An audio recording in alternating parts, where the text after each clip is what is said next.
dan bahan. Alat: 1 gelas. Gelas berfungsi untuk tempat atau wadah yang akan kita gunakan untuk pelarutan. Kedua, sendok. Sendok berfungsi untuk mencampur bahan-bahan lain dengan air. Ketiga, pipet tetes yang berfungsi untuk membantu memindahkan cairan dari wadah yang satu ke wadah lainnya setetes demi setetes.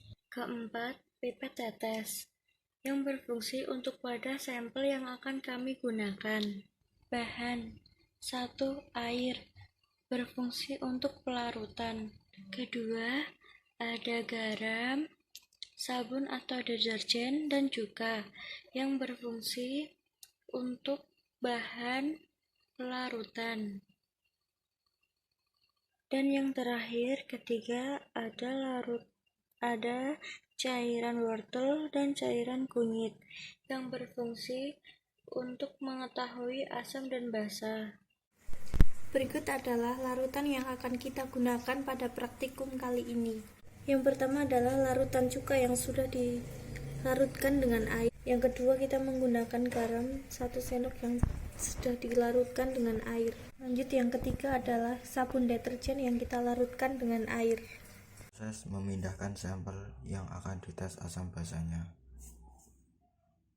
Pengenceran 1 menggunakan wortel.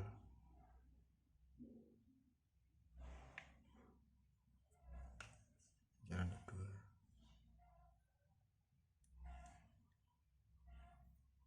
Dan pengenceran ketiga.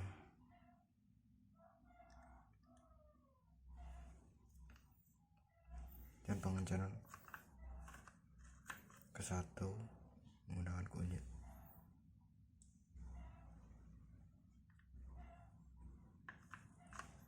Pengenceran kedua.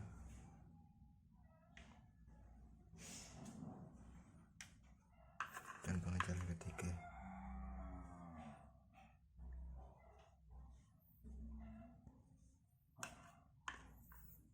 Dan ini hasil dari larutan cuka. Selanjutnya larutan deterjen. Pengenceran 1 menggunakan wortel.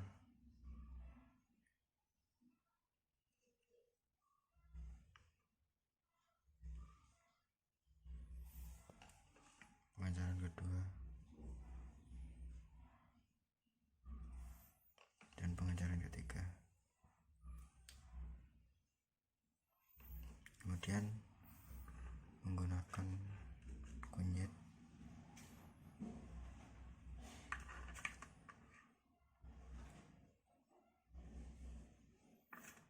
Pengenceran kedua.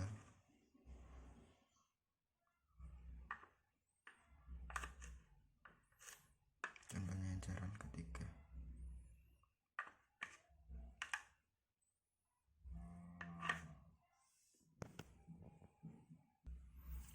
Kemudian larutan garam.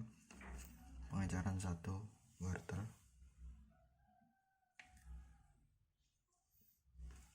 Dan pengenceran kedua.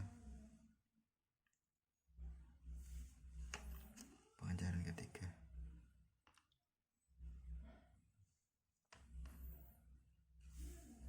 Ini pengenceran pertama menggunakan kunyit. Dan yang kedua.